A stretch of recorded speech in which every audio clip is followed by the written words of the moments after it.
जी, सो retirement benefits में हम सारे पार्ट्स कर चुके हैं और आज हम सारे प्रोविजंस की रिवीजन करेंगे। सो मैं आपको आपकी बुक दिखाती हूँ। Will do the summary from your E book.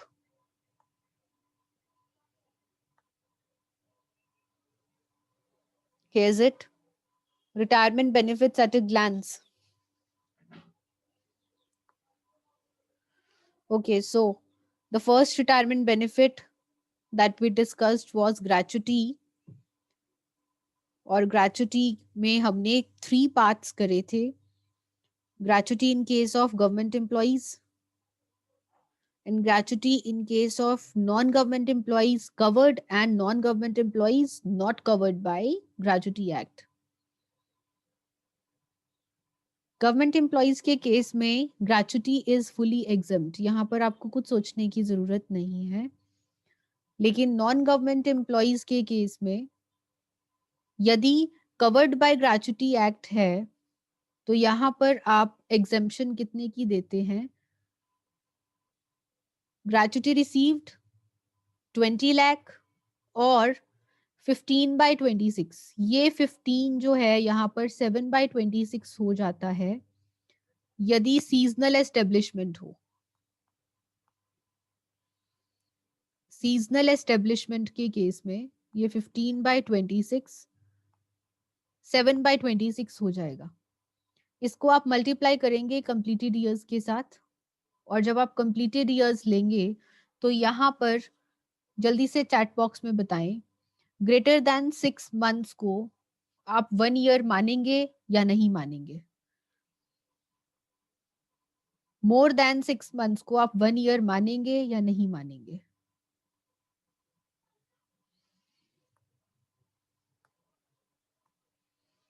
हाँ जी, इस केस में यदि 6 मंथ से ज्यादा की सर्विस उसने करी है, that will be counted as 1 complete year.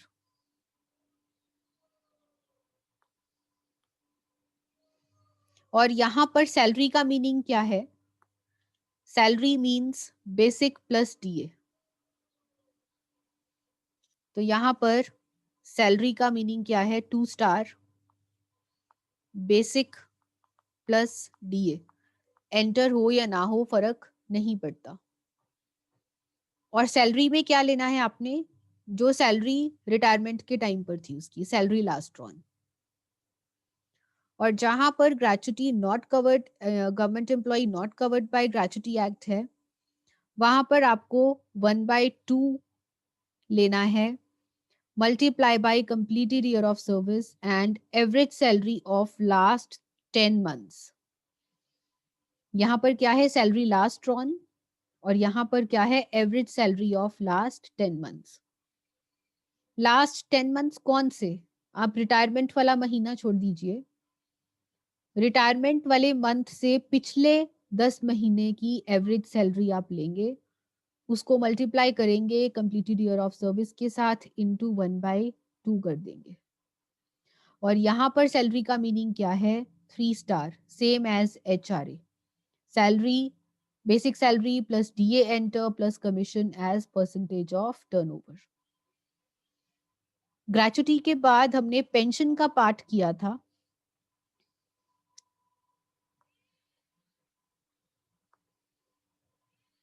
And what in pension?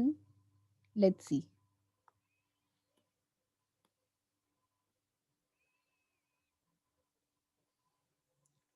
Pension, pension में बच्चे हमने 2 पार्ट्स करे थे, commuted pension and uncommuted pension. Uncommuted pension क्या होती है? मंथली पेंशन जो आपको हर महीने मिलती है, दैट इज अनकम्यूटेड पेंशन। और अनकम्यूटेड पेंशन दोनों तरह के एम्प्लॉयज में टैक्सेबल होती है, चाहे वो गवर्नमेंट एम्प्लॉय हो या फिर नॉन गवर्नमेंट एम्प्लॉय हो। यही डिस्कस किया था।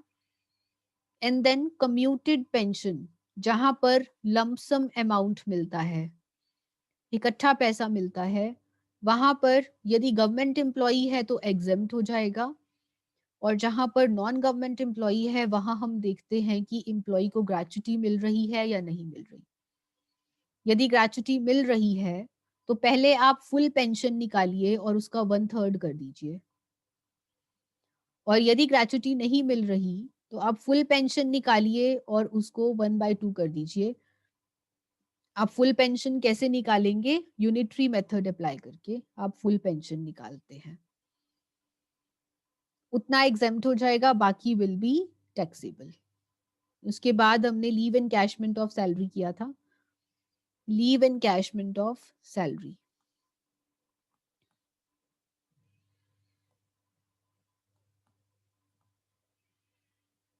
And in leave encashment of salary यदि आप अपनी लीव्स को एनकैश करवाते हैं सर्विस के दौरान तो पूरा का पूरा टैक्सेबल हो जाएगा।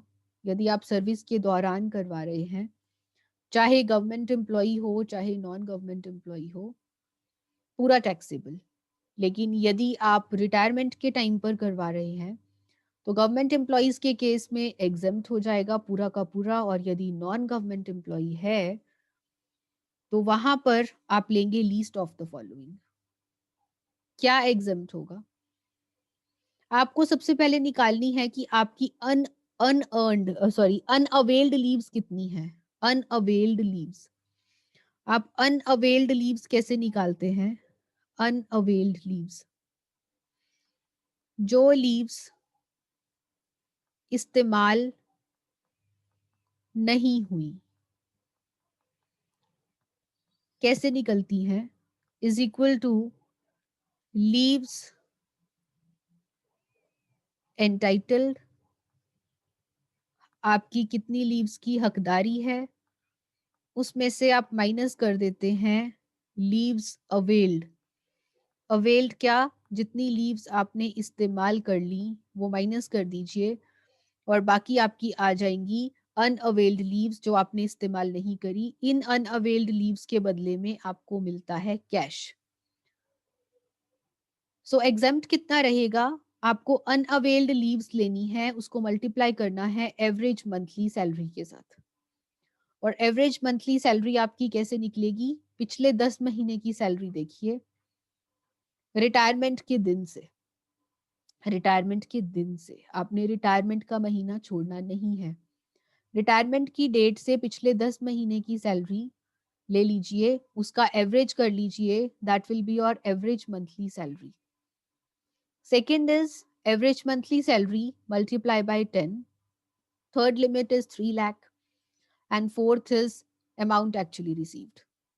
अब यहाँ पर सैलरी क्या लेंगे? यहाँ पर भी सैलरी 3 स्टार है, दैट इज एचआरए वाली, राइट भारती, एचआरए वाली सैलरी 3 स्टार। और जब आप लीव एंटाइटलमेंट देखेंगे, हकदारी देखेंगे, तो आप 30 दिन से ज्यादा की हकदारी नहीं रख सकते।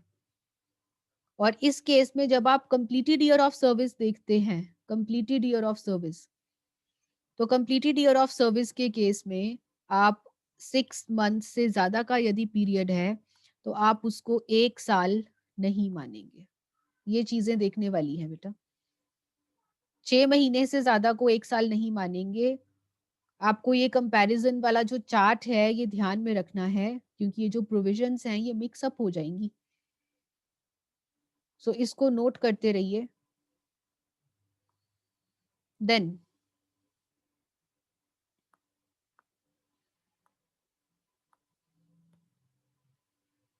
Then comes retrenchment compensation.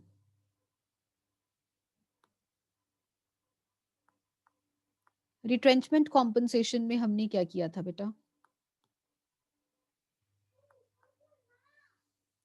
कि जब एक एम्प्लॉयर एम्प्लॉई को जॉब से निकाल देता है तब उसको भरपाई दी जाती है, that amount is known as retrenchment compensation. और रिट्रेंचमेंट कॉम्पनसेशन में एग्जेम्पशन का अमाउंट कैसे निकलता है? आपको 15 दिन की सैलरी लेनी है। 15 दिन की सैलरी कैसे निकलेगी? पूरे महीने की सैलरी निकाल लीजिए, मल्टीप्लाई बाय हाफ कर दीजिए, पूरे महीने की सैलरी को हाफ कर दीजिए, 15 दिन की सैलरी निकल आएगी। उसको आप मल्टीप्लाई करेंगे कंप्लीटेड ईयर ऑफ सर्विस के साथ, और यहाँ पर यदि ग्रेटर देन 6 मंथ्स की सर्विस है तो उसको 1 ईयर माना जाता है इस केस में। दूसरी लिमिट 5 लाख, तीसरी अमाउंट एक्चुअली रिसीव्ड। एंड यहाँ पर सैलरी का मीनिंग क्या था, टेढ़ा है सैलरी का मीनिंग। यहाँ पर सैलरी में आपकी बेसिक सैलरी आएगी, डीए आएगा, टैक्सेबल अलाउंसेस आएंगे, प्लस टैक्सेबल पर्क्स आएंगे। लेकिन क्या नहीं आएगा, बोनस नहीं आएगा, पेंशन में इंप्लॉयर की कंट्रीब्यूशन नहीं आएगी, प्रोविडेंट फंड में इंप्लॉयर की कंट्रीब्यूशन नहीं आएगी, ग्रेचुटी नहीं आएगी, ये सब नहीं आएगा। ठीक है जी। So this is how we calculate exemption limit for retrenchment compensation. And last is compensation on voluntary retirement. आप अपनी स्वेच्छा से रिटायरमेंट लेते हैं, आपको पैसा मिलता है, कितने की एग्जेम्पशन मिलेगी।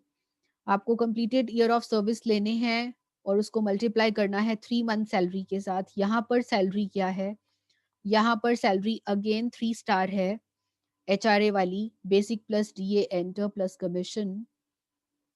और सेकंड लिमिट आप यहाँ पर क्या लेंगे, आप देखेंगे कि रिटायरमेंट की एज को कितना टाइम बाकी है और उसको मल्टीप्लाई करेंगे मंथली सैलरी के साथ, 5 lakh and then amount actually received. So this is all about retirement benefits. अब हम कुछ इलस्ट्रेशंस देखते हैं सभी रिटायरमेंट बेनिफिट्स की।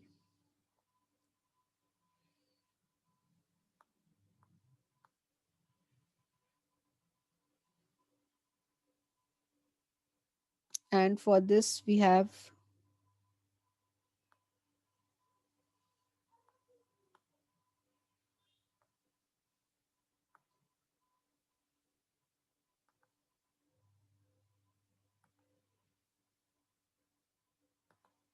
illustration 8.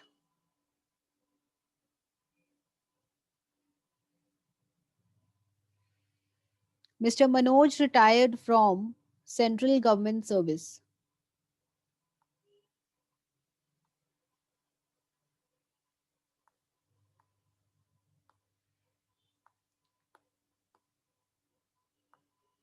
Mr. Manoj retired from central government service on 31st August 2019. उसको पेंशन कितनी मिल रही है, 12,000 per month up to 31st December। यहाँ पर करेक्शन कीजिए, 2019 है। सो यदि हम टाइमलाइन बनाएं तो देखें, उसको रिटायरमेंट मिल रही है 31st August 2019। आपका फाइनेंशियल ईयर एंड होगा 31/3/2020 और 31st December 2019 तक उनको जो pension milli that is 12,000 per month. लेकिन 1 जनवरी से यहाँ पर 1 जनवरी को वो क्या करता है, वो 12,000 पर मंथ का 1/3 कम्यूट करवा लेता है, लंपसम ले लेता है। ये देखिए, ये है आपके 3 पार्ट्स। 3 पार्ट्स पेंशन है आपकी, ये पूरी पेंशन है। This is your full pension, this is your full pension. Full pension का जो 1/3 हिस्सा है, ये 1/3 हिस्सा, 1/3 हिस्सा वो कम्यूट करवा लेता है। कम्यूट का मतलब क्या होता है कि इसे लंपसम में ले लेता है। और जो बाकी 2/3 हिस्सा है, ये कितना हुआ, दिस इज 2/3। 2/3 उसको मंथली पेंशन मिलती रहती है, मंथली पेंशन 2/3 मिलती रहती है।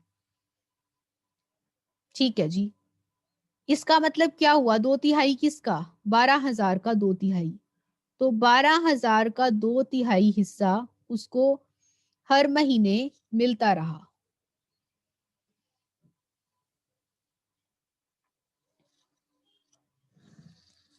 आइए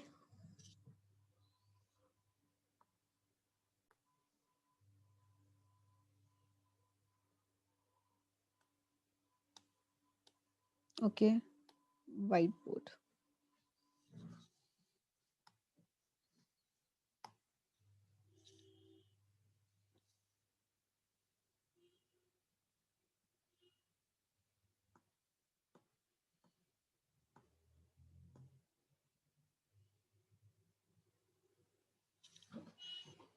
इलस्ट्रेशन 8।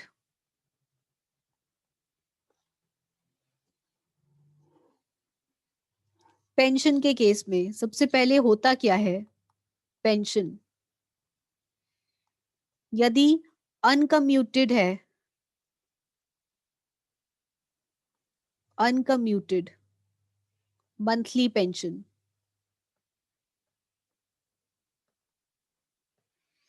मंथली पेंशन तो फुली टैक्सेबल होती है, यही किया था, फुली टैक्सेबल, चाहे गवर्नमेंट एम्प्लॉय हो चाहे नॉन गवर्नमेंट एम्प्लॉय हो, फुली टैक्सेबल रहती है। लेकिन यदि कम्यूटेड पेंशन है, आपको पैसा इकट्ठा मिल रहा है, लमसम में मिल रहा है, वहां पे आप देखते हैं कि गवर्नमेंट एम्प्लॉय है या नॉन गवर्नमेंट एम्प्लॉय है। नॉन गवर्नमेंट है तो फुली एग्जेम्प्ट रहता है, एंड गवर्नमेंट है तो fully exempt, and non government है, नॉन गवर्नमेंट के केस में आप देखेंगे क्या ग्रेच्युटी मिल रही है या नहीं मिल रही। ग्रेच्युटी मिल रही है या ग्रेच्युटी नहीं मिल रही। यदि ग्रेच्युटी मिलती है तो वहां पर आप फुल पेंशन का 1/3 करेंगे, 1/3 ऑफ फुल पेंशन, ये एग्जेम्प्ट रहता है। और यदि ग्रेच्युटी नहीं मिल रही, in that case 1/2 of full pension is exempt. देखिए ये मैंने आपको पूरी प्रोविजन रिवाइज करवा दी है।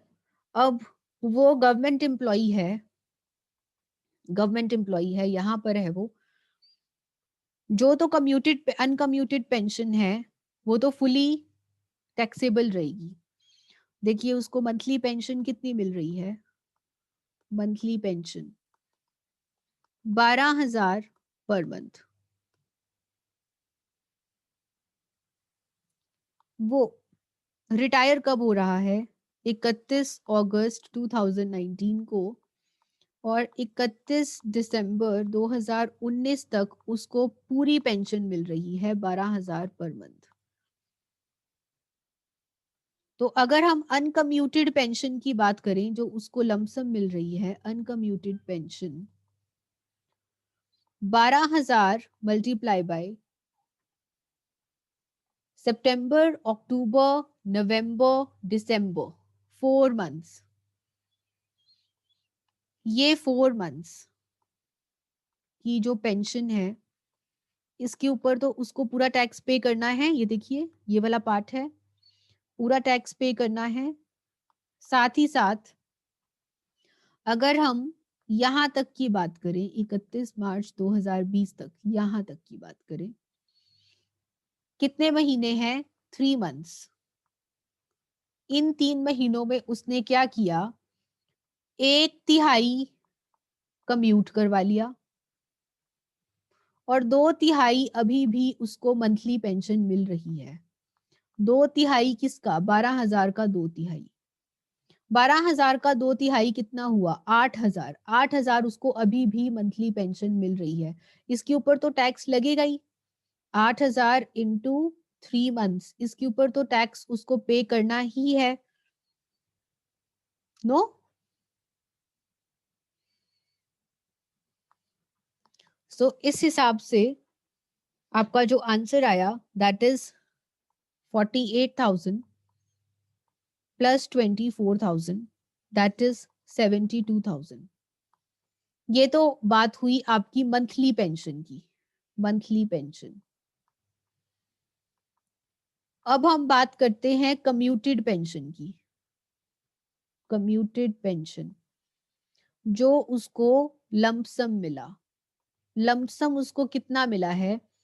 1/3 का लमसम उसको 3,20,000 मिला है, लेकिन क्योंकि वो गवर्नमेंट एम्प्लॉई है तो गवर्नमेंट एम्प्लॉई के केस में उसे कोई टैक्स पे नहीं करना, सो आपको झंझट में नहीं पड़ना, दिस इज फुली एग्जेम्प्ट। और यदि वो नॉन गवर्नमेंट एम्प्लॉई होता तो आप क्या करते? यदि वह नॉन गवर्नमेंट एम्प्लॉई होता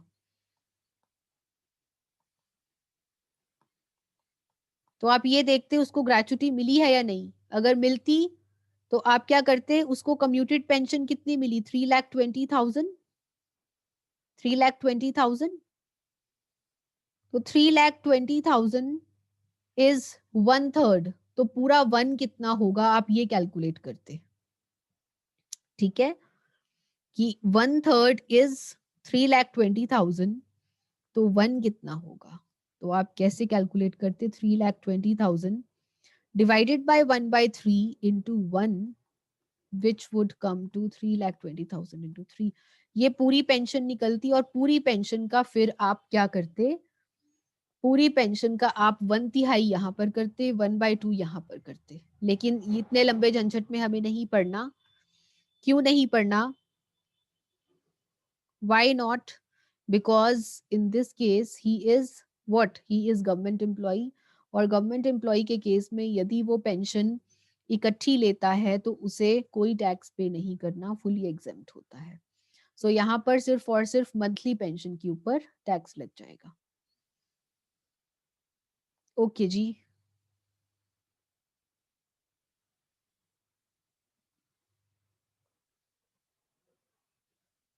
चलिए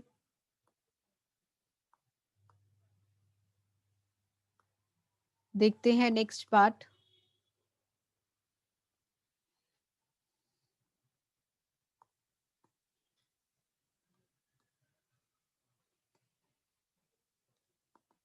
इलस्ट्रेशन 9, देखिए इलस्ट्रेशन 9 में क्या है। मिस्टर शक्ति was employed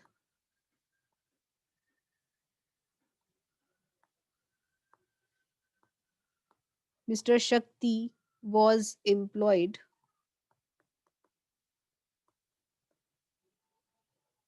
in a company. He took voluntary retirement on 1st December 2019 after completing 25 years of service.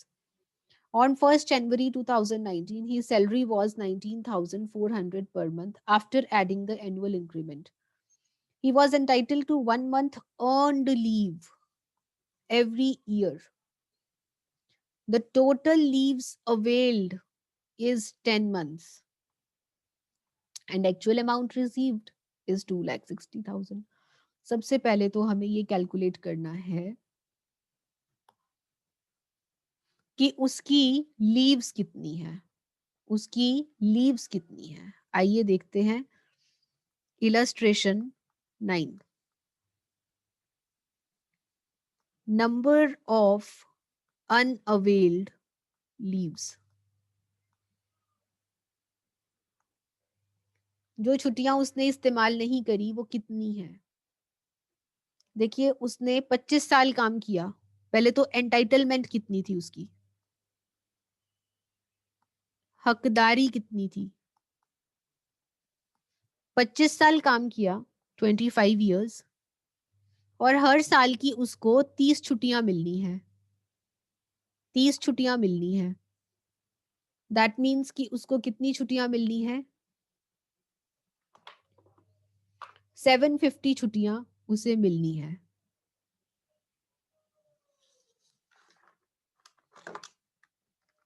Chat box में आंसर्स बताएं बच्चे। 750 लीव्स,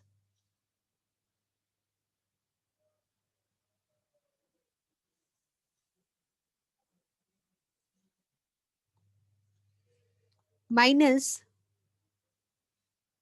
लीव्स अवेल्ड, उसने छुट्टियां ले कितनी ली, देखें।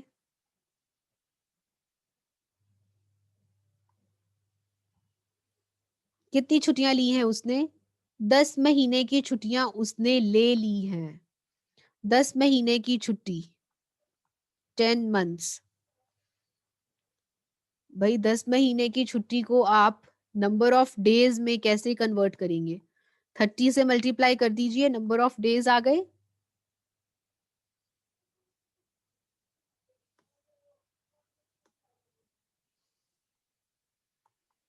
300 लीव्स वो इस्तेमाल कर चुका है, इस्तेमाल। तो कितनी छुट्टियां उसने अभी इस्तेमाल नहीं करी? Leaves unavailed.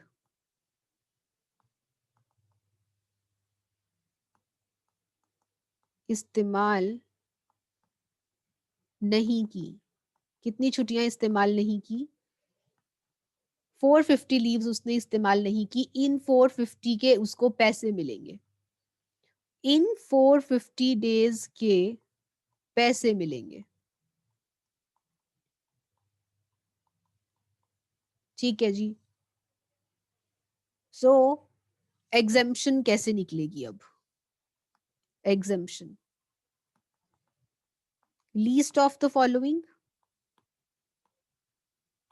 ये आपका केस है लीव एनकैशमेंट ऑफ सैलरी का। ए, अमाउंट रिसीव्ड, उसको कितना लीव एनकैशमेंट मिला है? देखें, उसको लीव्स के बदले में पैसे मिले हैं 2,60,000। 2,60,000 उसको मिले हैं। और हमारी लिमिट कितनी है? मैक्सिमम लिमिट कितनी है? लीव एनकैशमेंट के केस में लिमिट होती है 3 lakhs। सी, लीव्स अनअवेल्ड, कितनी लीव्स इस्तेमाल नहीं करी वो कैलकुलेट करेंगे आप, into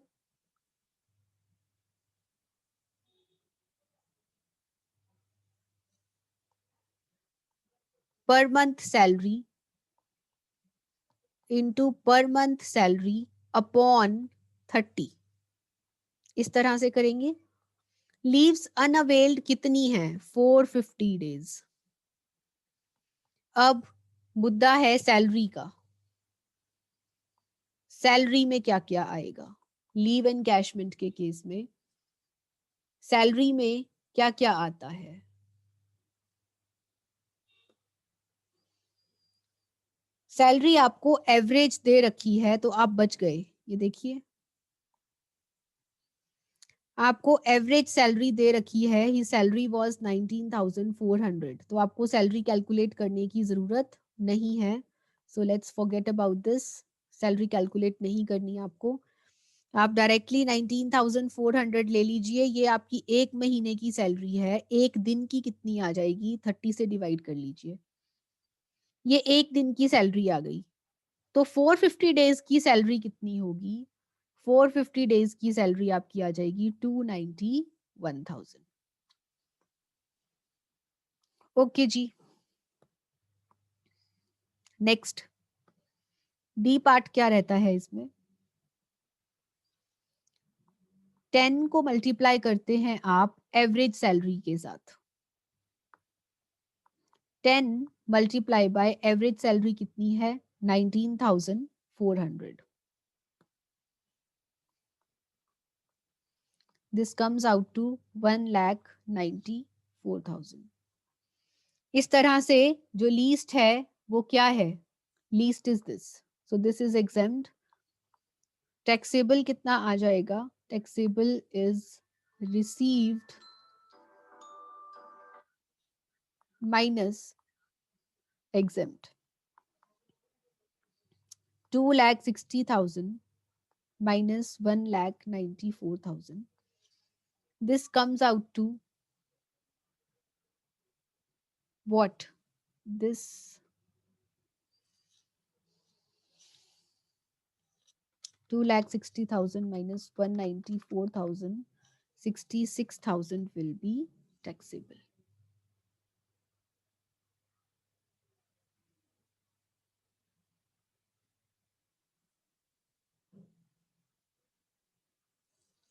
Okay, Ji. So this is how you calculate leave encashment.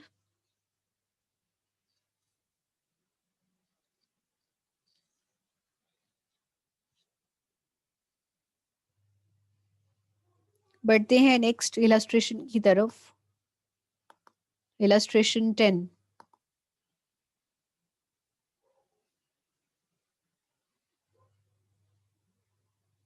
Ram Prasad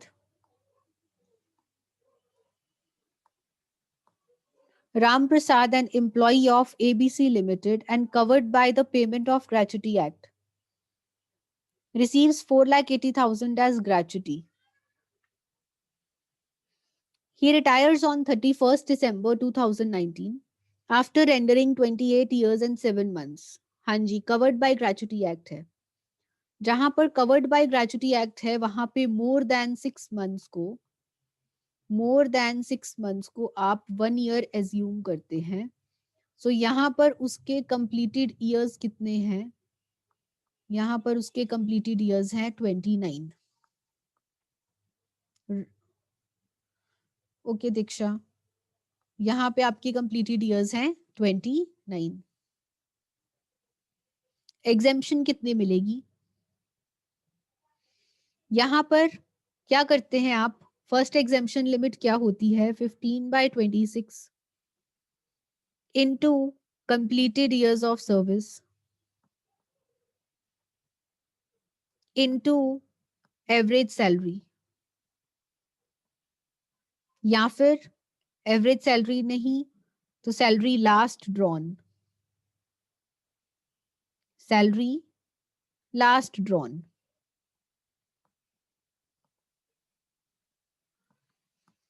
15/26 into completed years आपके कितने हैं बच्चे? 29 इंटू सैलरी लास्ट ड्रॉन देखिए कितनी है? 27,000 is the salary last drawn. So this will come out to 451,731। Second limit है आपकी 20 लाख की ग्रेचुटी की, और उसको ग्रेचुटी रिसीव कितनी हुई है? 4,80,000। इन तीनों में से least is what? Least is this. ये एग्जेम्प्ट हो जाएगा and remaining amount will be taxable. 28,269 is taxable. So that's all for today. बाकी चीजें डिस्कस करेंगे in the next class.